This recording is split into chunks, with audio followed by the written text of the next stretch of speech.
Hey guys, this is Roth Cornett with Screen Rant, and I am here at the El Capitan Theater in Hollywood for the premiere of Tron Legacy. And as you can see, I have been chorified for the occasion. Because, oh yeah, I want a comparison with Olivia Wilde. Anyway, this is the movie that you, the fans, basically greenlit 3 years ago with your massive response at Comic-Con. And now, the makers of Tron are hoping that you are gonna come out and show your support for this movie.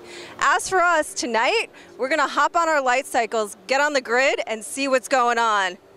Oh yeah, I went there.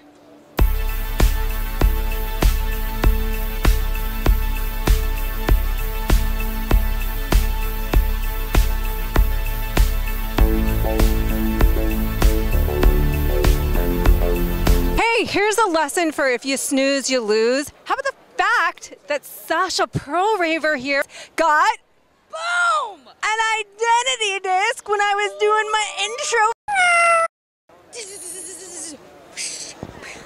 I am Jack's steaming black jealousy. We couldn't be friends before, but look what happened.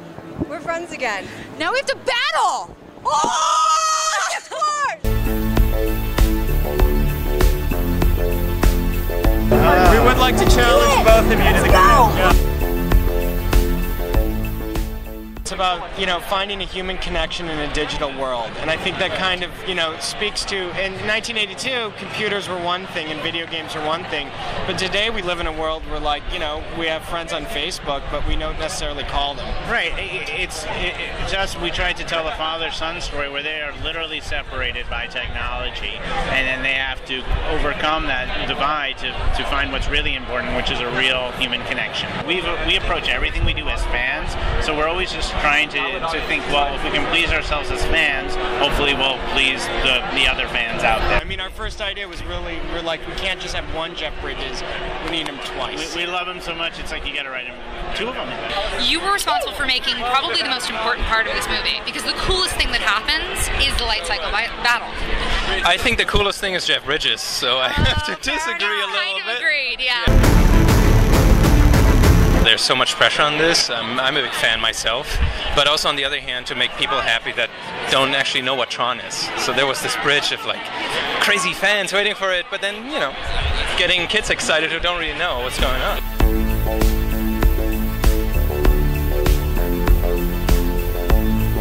Great to have the feeling that the film really meant something to these guys who made this film when they were young. And now all these years later, they revisit it. And so I inspired them, now they inspire me. It's really sweet. The coolest thing about it is it's almost like a cyber opera. Daft Punk's score and these visuals and this story, this generational story, it feels sort of operatic to me. The story's really powerful because Flynn thought he was doing the best thing for his son by trying to give him the best technology, but the kid needed his old man. He didn't need more technology. I think that there's a couple things that are coming in the future, and I think one of them is that the technology seems determined to give us the ability to not grow up. If you think about it, the technology, the digital age, it's always now. It's always in the present. You really don't think about the past or the future. And that being lulled into thinking it's always now and the future and the past don't really matter all that much anymore, that's a little bit like being very young, and sort of being immature.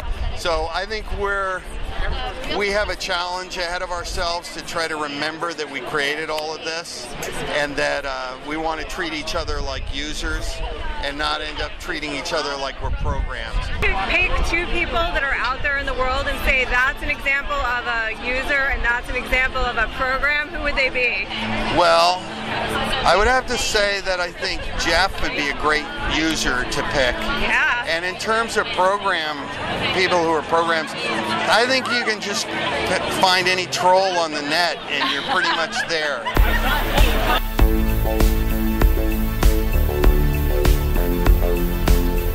I am a huge fan of the original. I'm also a big fan of Jeff Bridges. I worked with Jeff 5 years ago or something like that, and I loved him before, and I love him more since. Looking most forward to seeing in the new Tron. Jeff doing Kevin Flynn and the evil program Jeff. That's probably what and light cycles. Who doesn't like light cycles? Are you happy with the film? I think it's horrible. No. So shocking to hear at a red carpet. Yeah. No, I'm not supposed to say that. No, happy with the film? Absolutely. I mean, it's a designer's dream. From my perspective, the costumes they're a big achievement beyond aesthetic too. Just making them light up. Few people know how hard that was. What did you use besides the original Tron? What did you use as a template for the original? For the costumes, you're going to go to this high-end sporting gear. What's Nike doing? What's Oakley doing?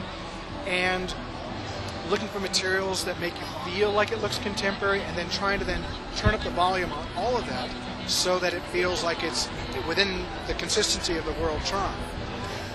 And then fabrication techniques, because these suits were physically practical. The suits lit up with a battery on board. There were no cords. The helmets had to function in terms of taking them on and off so that you can simply eat. The helmets are far cooler on the inside, not just temperature-wise, but in terms of what they look like, because they had to ventilate, you had to be able to hear. Those suits, if you kind of peeled off the first layer, it's amazing. The technology is amazing.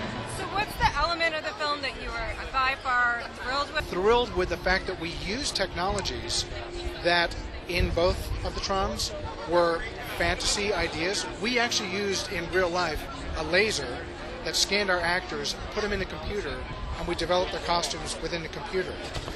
And then we grew the costumes. I'm simplifying it, of course, but there's a process called growing. We grew a lot of our helmets, and it was true sci-fi magic. Oh, how's it going with Green Lantern? It's going great with Green Lantern. I actually have no idea because I'm done. But Green Lantern, the stuff I've seen, is looking good. Very happy with the creatures. Were you even alive at the time of the first Tron? I was 2.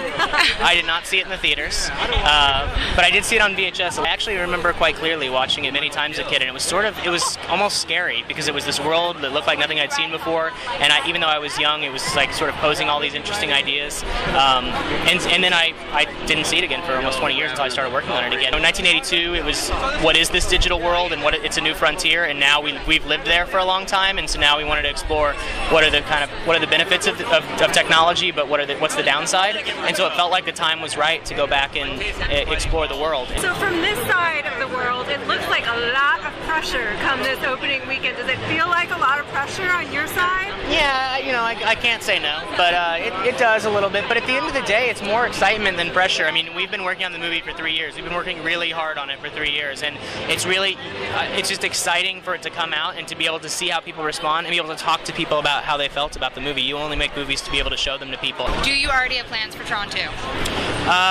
We've really spent all our time and all of our energy and all of our efforts on this movie, and it's taken a lot, and we just finished it, and here we are, at the premiere. So, it ultimately comes down to whether or not there's, this movie is successful. All right, that does it for Tron Legacy premiere. Remember,